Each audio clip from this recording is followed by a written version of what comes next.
সুন্দর একটা ঘর দেখতে পাই যে তোমার সাথে না শেয়ার করে আর পারলাম না।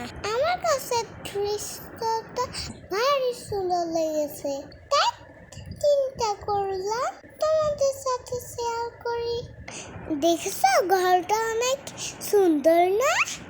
এখানে কিন্তু দুটো ঘর রয়েছে আর পাশে একটা পুকুর আছে, আর ঘরের চারপাশে অনেকগুলো গাছপালা আছে।